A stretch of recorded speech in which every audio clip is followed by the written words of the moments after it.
Hi, my name is Pablo Requena, and in this video I would like to show you how to make some of the details for a replica of a Torres FE18.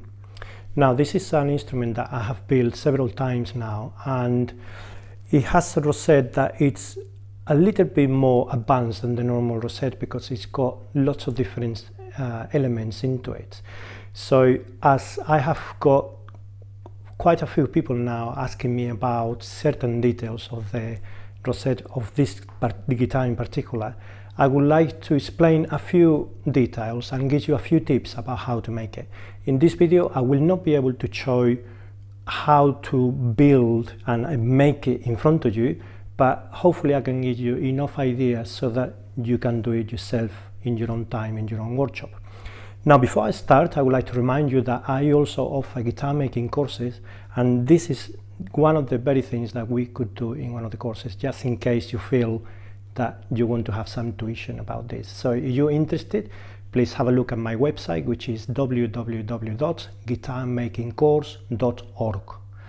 Okay, so on this guitar, the Torres FE18, I have this collection of pictures and informations. Also, some people ask me, where do you buy this book? Sorry, it's not a book that it's available for sale. This is just a book that I've put together, or not a book really even, it's just a folder with these plastic pages. And it's just a collection of information that I've been gathering over the years that I've been able to do from the original guitar itself. So over here we have a section with a picture of a blown up section of the Rosette that we are talking about. And in this Rosette you can see that there are a few different elements. We have the center section, which is this chessboard here made of white and green squares.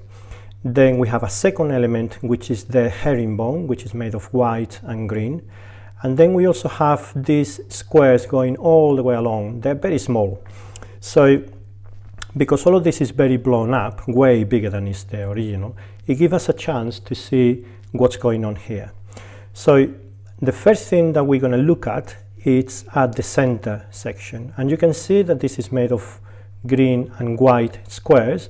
And each one of these squares is 1 millimeter thick. So what we need to do to be able to do this is what we're going to explain right now. So because you know that each square is 1 millimeter square, the green and the white, the first thing that you need to do, I've got a little offcut here already, but actually it's this one here. And what you need to do is to make a sandwich like this, and this one is for a different guitar, but it's exactly the same principle.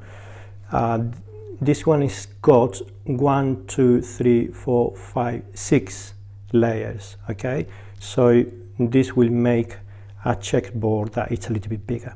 The one in the Rosette for the Torres, it only has 4. So we have 1, 2, 3, and 4, 2 green and 2 whites. So you will be making a block exactly like this one, but instead of having 6 layers, you will have 4, in which you have 1 green, white, green, and white. And the length that you need to make is really up to you, but I normally make this 200 millimeters long because then I know I've got enough material for what I'm doing. And then the width along here, again, this is now about 12 millimeters. Originally I started with 25, and it gets smaller because I will be cutting strips from this edge, which is what we have in here. So this used to belong to here, and all I did was to plane one edge and then in my bandsaw set it up very fine so that I can cut strips that are just a little bit thicker than 1 millimeter. This one in particular, let's have a look at this. This is 1.7, is plenty of material here. The thinnest point though is 1.6. So here you know that you've got plenty of material to work with. And for this guitar in particular, for this design, you need to cut 4 strips from your sandwich. And each one of these, you need to plane down to 1 millimeter.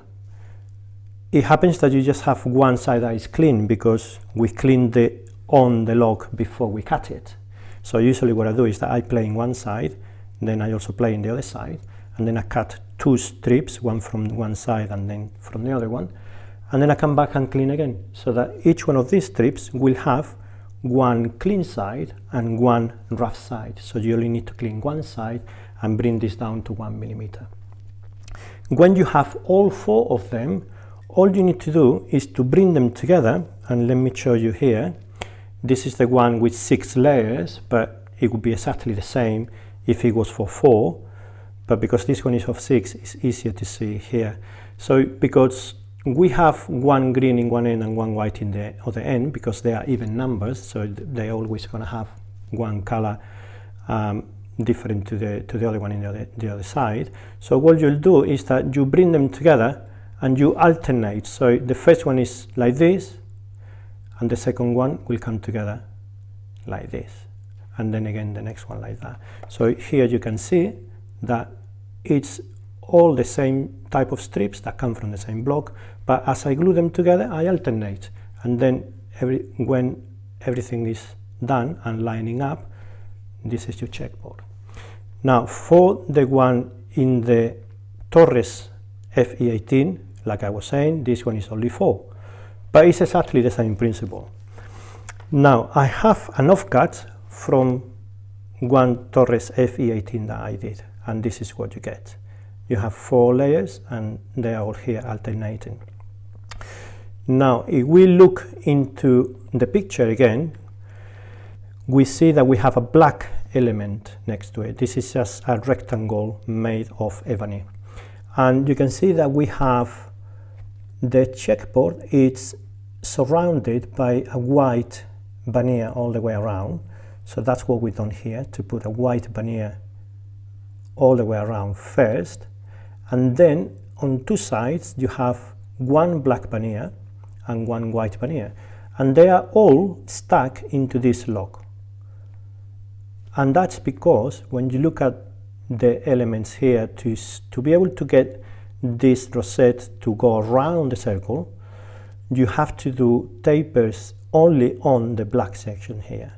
All of this is completely squared. Everything is 90 degrees here. It's a rectangle by now, but there's no angles there. The angles are only on the black. So all you would do is to be cutting strips or sandwich or blocks from here and cut it like a sausage, and then you'll be laying one next to the other one. Hopefully that's clear, and like I say, I wouldn't be able to do everything from scratch in this video because it will take a long time to do it, but this is just to give you some idea so that you know how this has been put together. Now we're not going to look either at how to do the herringbone, because that I have already done in other videos, and if you look through all the videos that I have in my channel, you'll be able to find maybe 2 or 3 videos about that subject, and it's also for this design in particular as well, so that will also help you to put this rosette together. Now the third element is quite simple, which is these little squares going all the way around in both sides of the rosette. These little squares are also 1 millimeter squares. So to do that, we need to make a block like this one, and this one originally was about this long, again 200 millimeters long, and the width here is about 40 millimeters wide. So here you only need to glue together all these veneers, and if you don't have white 1 millimeters, you can use 2 of them, but this will look nicer if you use 1 millimeter white veneers. You can buy the white veneers and all the other ones in 0.5. This is 0.3, which is what we're going to use for the outer section of it, but the ones in here are 1 millimeter thick, and then the green is 2 veneers of green put together. Now the way that you made this block, even though it's going to take you longer to put it together and assemble it than the fewer pieces that you're going to need from here to be able to do this job. This one, again, this is about 30 millimeters here. Let me just check. Not quite, this is 25. So even with 25 in thickness along the width of the stack, it's enough to do this job. And one thing that is very important is that you must have one green side and one white side, and you're going to see why in a second. Because from this point, which is just a matter of gluing veneers together and allowing them to dry enough so that when you cut this, the glue inside is thoroughly dry. So this is quite time consuming. It could take you easily a week or maybe even 2 weeks, because I don't like gluing more than 2 or 3 veneers at a time and then leave them to dry for the whole day. Because if I try to glue too many veneers too quickly, as I compress them to keep them together, then the pressure is not quite even, and in here these lines would be a little wavy, and it would make the job a little bit more complicated. So don't rush it and just take your time to build up these blocks. So once you have your block, what you need to do is to plane it, because all these edges will be rough from glue and nothing will be square. So just take your time to plane all the sides square to the 2 veneer sides, and then get one edge, cut it nicely and square. So you can see I've got one line here already, so all you need to do is to use your square and trace these lines all the way around, and then first cut one off to cut all the offcuts to make everything flush in one end, and then cut as many of these as you need. I've got one here already. Let me see, what is it here. So I've cut one, and you can see this was here a minute ago, and all I've done is to cut it carefully with a Japanese saw like this one. The blade here is about 0.4, 0.3, it's very thin, so you're not going to have a lot of waste. And so I'm just going to cut one, because actually I think it'll be easy to explain this if I have at least 2 of them. So to cut it, again, this takes a little bit of time to get it right, but if you try to do all these things by hand, then you'll get good at sewing. And I'm not going to promise that I can do this super well, especially on camera with everybody looking, but basically what I'm going to do is to start cutting along this line as much as I'm going down this line, and that way I will start establishing the cut enough so that the blade doesn't start wandering where it shouldn't go. So I'm going to do it slowly as well. And you might have noticed that the line that I've marked will allow me to cut a slice of this, and it needs to be a little bit thicker than 1 millimeter, because I want the end result to have 1 millimeter squares. So you can see I'm going down and I'm keeping the blade down here as much as possible, as well as I'm going there, because that way my cut is going to be a little bit more accurate. So I'm going to cut a little bit more from the top, and then from the side next to me.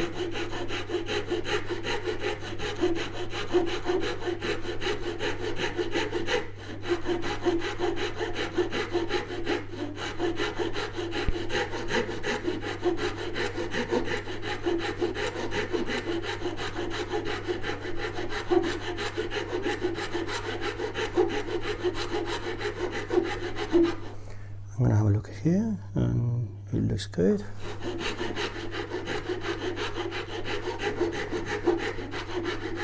I'm going to have a look underneath as well, and that looks fine. So I'm going to turn it around,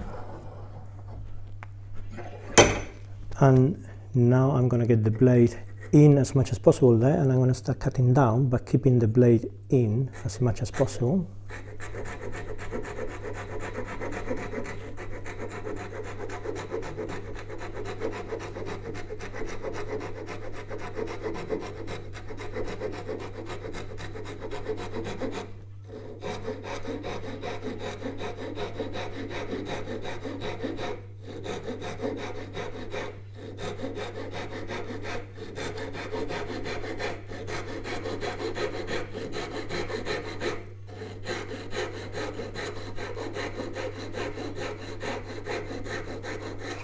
Okay, and now I'm going to turn it around again.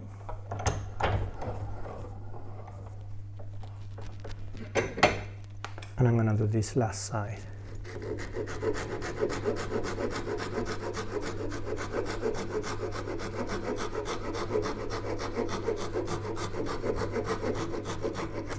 There we are.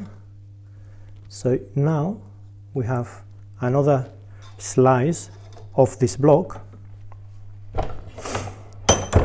And what you need to do is that before you cut the next one, get yourself a good sanding block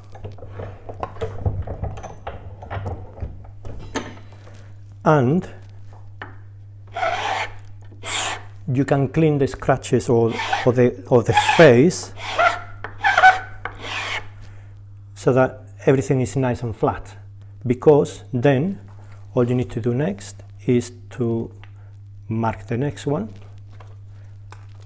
And again, I'm doing this by eye because it's quite easy to see when you have a bit more than 1 millimeter. This is probably more like 1.5 millimeters, and then just go all the way around.